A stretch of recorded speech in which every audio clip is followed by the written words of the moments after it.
The movies that came out in 2019 were a feast for the eyes. Hollywood's special effects artists built things from scratch, while actors and stunt people alike risked it all for the perfect shot. Meanwhile, new breakthroughs in CGI and animation helped us see the world like we've never seen it before. Here's a behind-the-scenes peek at some of the films of 2019. In Jordan Peele's Us, a family faces off against their murderous doppelgangers. To allow Lupita Nyong'o and the rest of the cast to act alongside themselves, they didn't rely simply on the classic split-screen technique typically used in twin movies. Because the actors had to play two characters, they had to shoot each scene twice, each time opposite a body double. Then the FX team did extensive face and body replacements to create final shots like this one, where Nyong'o is face-to-face with her body double. And to create this terrifying shot, where the little girl is being choked by her doppelganger, actress Madison Curry actually gripped a green paper cup, which would later be digitally replaced with her own face.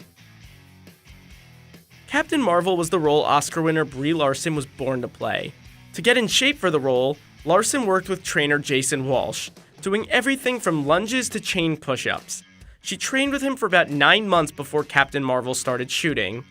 All of that training allowed her to do stunts like this.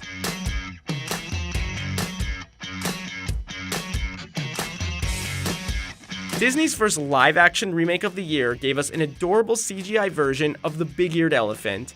But somebody still had to play Dumbo on set. So Disney employed a creature performer and stunt double to give the cast something to interact with and to help the visual effects team better animate Dumbo's movements in post-production.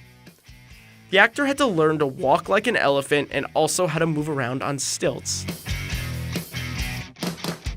Yet another movie proved that stop-motion animation isn't dead, but we probably don't need to tell you that anymore. The sheer amount of effort can be seen in some of the numbers. The animation team made 106,000 character faces and built 110 sets covering 65 unique locations. One sequence involving a collapsing ice bridge took over a year to shoot. Link, meanwhile, was incredibly complicated to construct. The puppet stood 16 inches tall and had to be covered in fake fur, as moving around stop-motion puppets covered in real hair can be incredibly difficult. Pixar, meanwhile, proved yet again that it's not even close to done changing the animation game with Toy Story 4. Each breakthrough in Pixar animation helps the team animate the next movie better. For instance, thanks to its work on Rain and Rivers in Ratatouille and The Good Dinosaur, it was able to create the opening downpour in Toy Story 4. Meanwhile, fur is typically an incredibly difficult thing to animate, which is why you rarely saw stuffed animals in earlier Toy Story movies. But now, thanks to Monsters, Inc., it's not so hard for Pixar, which allowed Ducky and Bunny to shine, as well as this realistic cat, just compared to Sid's dog from the original Toy Story. And years of perfecting shiny surfaces allowed animators to really bring out Bo Peep's porcelain skin, making her look like a much more convincing doll. Much of this had to do with how the character was lit. The team found that only circular lights with no sharp edges would reflect well on porcelain. Thanks to the Lion King reboot, the lines between CGI, animation, and live action were blurred. The movie was shot on a real stage, had actors in it, yet it was completely animated. The movie used what was called virtual production. It was filmed using virtual reality, which allowed the crew to actually step inside the animated worlds it created and better stage scenes. Part of what made the world feel so realistic was the scatter tool, which the visual effects team at MPC Film developed while working on The Jungle Book. It allowed the team to sprinkle elements like rocks, leaves, and twigs across the surface, instead of having to place each element there one by one. While the goal for The Lion King was to make all the animals as realistic as possible, they couldn't stray too far from fan favorites. Take the iconic shot of Rafiki lifting Simba on Pride Rock. In the original version, Rafiki stands. In the new version, he sits. That's because actual mandrills can't really stand up like that, so they let him sit, but shot him at an angle so you still feel the same overwhelming sense of emotion. The live-action reboot of Aladdin got a little help with some heavy helpings of CGI. For the scenes where Genie is in his blue form, Will Smith's movements were captured via a motion capture suit. For A Whole New World, actors Mina Massoud and Naomi Scott sat on a 15-foot high rig while a rough version of what we'd see behind them in the finished product was projected on the screen. But there are some things you just can't fake, like the impressive stunts in the opening chase sequence, and of course, Will Smith's dance moves.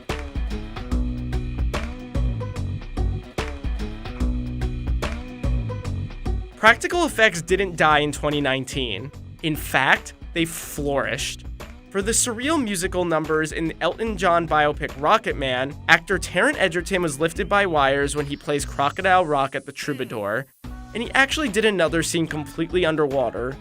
The actor spent months learning to sing and perform just like Elton for the role. Tom Holland and his stunt doubles had to be prepared for lots of web slinging and jumping. Things got especially intense during the movie scenes in Venice, Italy. But the tour de force here was the sequence of Mysterio's illusions, which involved complicated CGI done by Framestore. Among the most difficult things for the team to pull off were the transitions within the scene from one type of environment to another. For the scene in which Spider-Man looks at his reflection in shards of glass, the VFX team had to create 20 individual Spider-Man suits, and it used other Marvel movies as influences. For example, the many broken robots, complete with hanging wires and broken metal, as seen in Avengers Age of Ultron, inspired the look of the zombie Iron Man suit. With all that work, it's no wonder it took 9 months to make. John Wick 3 proved yet again what makes this beloved action franchise so awesome. But this time, it wasn't just Keanu Reeves killing it, he was joined by Halle Berry. Reeves began training for the film at least 5 months before, working on everything from martial arts to weapons. Berry, a newcomer to the John Wick universe, also went through intense training. Berry said she trained to fight both like Keanu and with him in very close proximity. John Wick 3 shows how many considerations go into an action scene that you'd never believe. Take, for example, this instantly iconic sequence in which Reeves rides a horse through the streets of New York. Horses can't actually run on tarmac, so they covered the road with mats and still managed to get the perfect shot. And speaking of practical action, this Fast and Furious spin-off was chock full of it. Stars Dwayne "The Rock" Johnson, Jason Statham, and Idris Elba were of course actively involved. One of the movie's coolest scenes, involving jumping out a window and running off the side of a building, was done in front of a blue screen and involved impressive wire and rope work. Training for the movie was intense, but that'll happen when your movie is directed by a former stunt guy. This action movie was divisive, but its technical achievements are still admirable. Creating a younger Will Smith to act alongside the present-day Will Smith involved a mix of motion capture and CGI. This wasn't just de-aging or facial replacement. The VFX team created a whole other human digitally, meaning Will Smith was actually still playing his younger self. The special effects team at Spectral Motion had a difficult task, adapting popular source material that didn't offer a ton of visuals to work off of, yet the team still nailed it. Instead of puppets, they put actual performers inside these monsters, like noted creature performer Javier Botet. Meanwhile, the moves of Troy James from America's Got Talent were perfect for the jangly man. But of course, some CGI was still used for touch-ups, as well as some of those little details that are just too hard to get practically. The combo of practical effects and having actual performers play these monsters really helped bring the book's classic 2D sketches to life. The biggest box office success of 2019 was epic in every sense.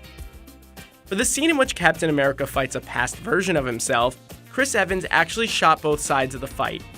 For the moments in which the two Caps interacted, they got a body double, whose face was later replaced digitally with Evans' face. Originally, neither Cap had a helmet on. However, the VFX team later added a helmet to one of them so the audience could follow along easier. And were you convinced by how Cap looked as an old man at the end of the movie? The team used an older skin double, who'd have a similar age and shape as older Cap, and combined that with Evans' face. Another major transformation was Thor's weight gain. Chris Hemsworth wore a convincing prosthetic bodysuit on set. And how exactly did they put together the massive final battle against Thanos and his army? And how did they get so many Hollywood A-listers in the same place for the payoff of the decade? Thank green screens for that. The latest Terminator sequel returned to its roots, reuniting stars Arnold Schwarzenegger and Linda Hamilton. The epic car chase in Mexico was actually shot in Spain. It featured a lot of committed stunt drivers, and many cars were destroyed in the process. Much of the CGI might look familiar. The Rev 9's liquid metal is a callback to the legendary T-1000 from Terminator 2: Judgment Day. But they did do something unique with CGI here. They de-aged Schwarzenegger and Hamilton, as well as Terminator 2 star Edward Furlong, to create a never-before-seen flashback.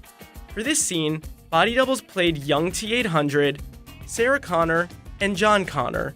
The original actors' faces were then placed on the body doubles during post-production. De-aging is becoming much more common, to the point it's barely shocking anymore, but prepare to see a lot more of it in the years ahead. What were some of your favorite effects of 2019? Let us know in the comments.